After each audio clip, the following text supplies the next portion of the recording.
Strange days indeed. I am into my third week of this funk, and I'm still not feeling real good. I think the bottom line is I'm able to get deliveries done, but I haven't made firewood in a while. That machine hasn't run probably in 2 weeks. And I was contemplating not doing a video this week and not wasting your guys' time. But there are some things I wanted to share. So I am on a delivery. This is to a repeat customer. He's probably been one of my most consistent customers. He was not an original one. He came on about 2 years ago, but he likes me. He likes that the wood burns and that my quantities are correct, because he stacks into a firewood rack, and there's nowhere to hide there. Your quantity better be correct, because it's pretty obvious when you stack it in if you didn't give him or her what they were looking for. But what I had done, I grew up here in Northeast Ohio. When I was a little boy, we had this convenience store chain called Lawson's. And if you're from Northeast Ohio, everyone knows what Lawson's is. It's out of business now. They were famous for their orange juice, and they had every kid in Northeast Ohio convinced that the orange juice was delivered in these big tanker trucks, like what your gasoline gets delivered in. And, that was one of the things to get for Christmas time, it was called the Big O. And if you could get a Big O from Santa Claus, that was a big deal. You get your own little toy truck, a tanker truck hauling orange juice. The other thing that Lawson's was famous for was their chip dip. And they make the best French onion chip dip ever. Anyhow, this customer that I'm taking this wood to has moved up here from Pittsburgh. And it's just kind of struck me weird. Pittsburgh and Cleveland are pretty close together. He's never heard of Lawson's.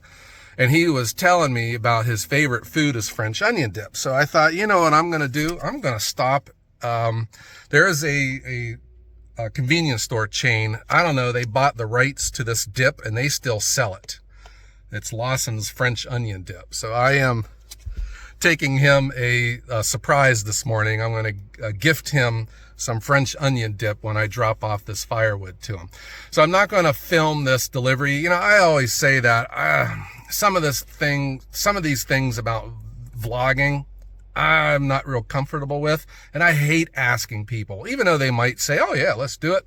I hate asking people and putting them on the spot to videotape them. But I just thought I would share that with you. My intentions for this delivery is there is some other cool things that I want to show you about the Mahoning Valley and the city of Youngstown. I don't know, they could be firewood related, but it's just something I like to share. This whole part of my channel, a day in the life of a firewood delivery service, and part about being working a real job and to becoming self-employed is I have found I have more opportunities to stop and smell the roses and appreciate things that are around me, when normally, all I'm thinking of is getting up, getting dressed, and driving into work in the morning, putting up with people all day long and then driving home. You're going to do it a little bit different when you're self-employed. You can control your schedule. Well, if you set your business up right, you can control your schedule, and you can take time to smell the roses or stop and see some really cool things. All right, guys, here we go. About Lawson's, it's just kind of weird when you grow up in an area, especially when you're young. You just get the sense that everything is the same no matter where you go. I had just thought that Lawson's was everywhere, and that Lawson's chip dip was a nationwide product, and it's not. It was a regional thing here, Northeast Ohio. I experienced the same phenomenon when I was younger. I decided to head out west, load up my 1988 Escort, and go visit friends that had moved out there. My trip was largely financed by my parents, but it's still, when you're young, you aren't tied down to a lot of obligations. It was a good chance for me to get out and see the world. I still remember, I took Interstate 40. I spent the night in Memphis. Then the next morning, you drive through Arkansas, and man, once you got out on the other side of Oklahoma City, things started looking different. There were no trees. There wasn't any grass. There's no trees and grass. And that was just weird growing up in Ohio. That's the way it is. There's trees and grass everywhere. And I just assumed that's the way the whole world was. And as I get out, in the United States, out in the middle of it, on the other side of Oklahoma City, out towards Amarillo, Texas, there's no trees, there's no grass. And it was very eye-opening. It made me realize that, when you live in your own little bubble, things may not be as they seem to other people. They see things differently. And I always pause when I post videos. I've done videos about some points of interest here in Northeast Ohio, our courthouse, the William McKinley Memorial, those kind of things. People stop and they really appreciate that kind of stuff because it's just different from their own experiences and from where they live. That is my motivation behind all this. That, and there's just no firewood production going on right now, and I don't want to bore you just watching me stack wood. All right, I am driving down the road. It's a cold day. We're right at 32 degrees, and it's a mix between rain and snow, but nothing heavy. We have no accumulation on the ground out here. The winter has been largely snow-free and warm. In Northeast Ohio, that is a potential disaster waiting to happen, because if Lake Erie doesn't freeze, all it takes is one cold front that comes through and we can wind up getting 2 feet of snow overnight. All right, guys, heading on to our delivery. Still on my way. I'm almost there. I think the biggest appeal to me is the delivery aspect of this job. And that's what I just knew when I first started doing this, that there would not be local pickup. Delivery is where it's at. Your wood is worth a lot more money. And I enjoy the driving and getting out. You're not chained to a desk and in an office. And I just take my time. I don't speed. It's still funny though. I still get stopped at every single red light when I drive. I've always felt there's some hidden guy behind a tree that sees me coming and he turns the light red. I am not a big fan of traffic lights because they make you stop when it is safe to go. This is a view out my office window. Just showing you what a typical day in Northeast Ohio looks like. This is an area of Youngstown known as Cornersburg. It's a nice little enclave. These houses have been here for a while, but they're all nicely kept. And this is my delivery for the day. It's back in this neighborhood. So I'm going to quit recording for this delivery, and then we'll be talking when I'm all done. And just like that, I am done. And we are heading on down the road. I'm going to try and show you guys something cool. I think you're going to like this. This is something I've been wanting to show you guys. I am at Lanterman's Mill. This is part of the Mill Creek Metro Parks here in Youngstown. And this mill was built in 1847. It was restored in 1982. This one's really cool. The water wheel is inside of the mill. If you see, where are we at here? This right here is where the water is coming out, where it was put inside to the water wheel, and then it's discharged there.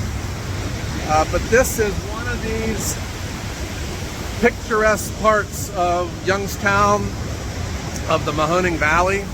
If you recall that one video where I was at that suspension bridge, this is all part of that. I would like to take you inside, but they have it closed down this time of the year.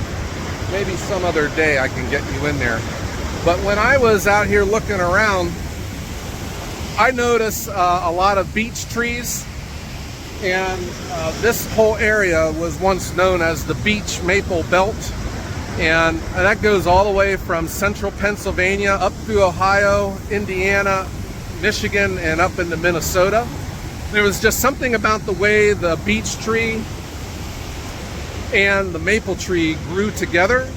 They would dominate the canopy of the forest, and it became like the popular tree out here. I think the majority of the beech, there's still a lot of them out here, but nowhere near what they used to. But the beech was harvested out. That's some tough wood.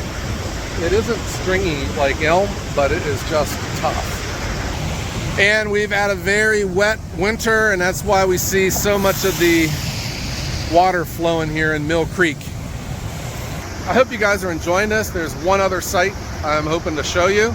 I don't know if I can get in right now, but we're going to give it a shot. Here we go. Here are these beech trees though, guys. These are all beech through here. There's a couple, I don't know, look like ash.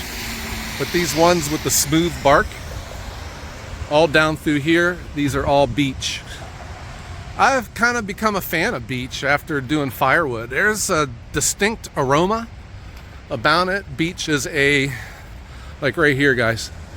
Beech is a nut tree. And I've had people ask for it for smoking.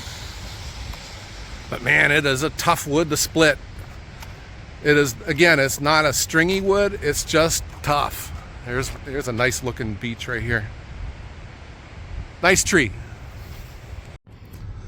Here's something I bet you never knew. In Youngstown, we have a bridge that is known as the Planter's Peanut Bridge. And if you look, there is the Planter's Peanut mascot on this bridge. So this bridge was rebuilt a few years ago. Back in the 30s, when this bridge was originally built, there he is, one of the iron workers, just for fun, torched out a Planter's Peanut guy and welded it to the front of the bridge. And it just was there forever and ever. And that bridge became known as the Planter's Peanut Bridge. Well, I'm in downtown Youngstown, by the way. This is Youngstown State. There's the football stadium. That's all the campus up on top of the hill. I'm going to be driving through downtown. Anyhow, they remodeled the bridge and they decided to keep the Planter's Peanut guy up there, except they did him up right and painted him and made him look legit. So our bridge, we still have the Planter's Peanut Bridge, and the mascot is still there for another 100 years. All right, keep with me here, guys. I think you're gonna like this. This is a little bit of Youngstown State University. I got my bachelor's degree from here. It's a beautiful campus. If you are ever in the Mahoning Valley, I highly recommend just driving through it. It's a very nice area. But what I want to show you is just right on up this hill. Stay tuned. Did you know that one of the most substantial museums of American art is right here in Youngstown, Ohio? Guys, this is the Butler Institute of American Art. You will not believe what we got here in Youngstown, Ohio. And true to the culture of this institution, it is free admission. It's open to the public. And wait until you see how close you can get to some of these iconic paintings. You're gonna like this. So I'm a little intimidated though. I don't know what I can and can't get away with in here, so I might be sneaking some videos and whispering real low. And I might even add some captions just so that you can hear me. I tell you, I'm never going to get used to this part of the job. Okay, bear with me. Here we go. This is an original Norman Rockwell this one's called Lincoln the Rail Splitter. This is the real thing, guys. I'm standing right next to it.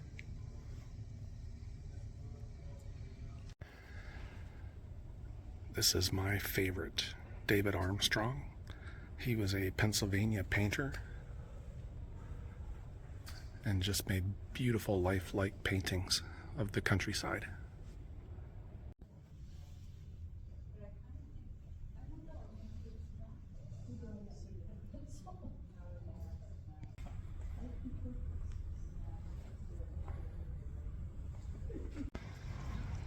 So I was getting bird dogged while I was in there. It's kind of weird. And I wanted to show you, that was the original Snap the Whip by Winslow Homer, one of the most iconic paintings of American art. It's right here in Youngstown, Ohio, and I was glad that I got to show it to you. And then also too, the Lincoln, the rail splitter, that's by Norman Rockwell. That's the original thing, and that's a big painting. There's a picture of Rockwell who was painting it, he was on a ladder while he was making that work of art. But that's right here in Youngstown, and that's what selling firewood gets me. You know, I can take a break and walk in here and just check it out. And now I head home, guys. We're empty. I don't have to get loaded up when I get back. I'm just going to take the rest of the day off. I have, though, been getting a lot done with paperwork. In Ohio, I pay my sales tax twice a year, so every 6 months. So that due date is coming up. So in Ohio, you have to collect sales tax on your sales, and you hold that money, and then you got to pay it all back, you know, on your 2 dates of the year. So that's on my list of things to do. And then getting all of my 2022 taxes, all my sales, all my tax exempt forms, everything compiled, organized. If you saw my desk right now, it looks like a paper bomb went off. I did not start this lifestyle to demonstrate my love of paperwork. After 22 years of the corporate lifestyle, I've become a paperwork rebel. I do what I have to do, but it is the bare minimum, and then I just try to get it all organized so I can send it off to the tax guy and get that done. So I hope that this video wasn't a waste of your time. I want to thank everyone for the well wishes. I am getting better. You know, it's not in my lungs or anything. I don't have a cold. I just got the funk, you know, and that is passing. I hope to be able to get back to making firewood. But, you know, this kind of weather, I don't work in the rain. That's just the policy that I have. Really, it could be a stroke of genius on my part, because if you don't work in the rain in Ohio, that at least gives me half of the year off. But I work too hard to take the half of the year off. So thank you everyone for watching, and I do have a pretty cool project.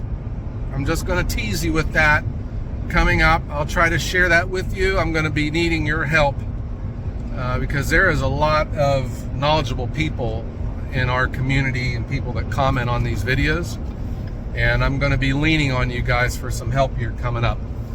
Okay guys, I hope everyone has a great day.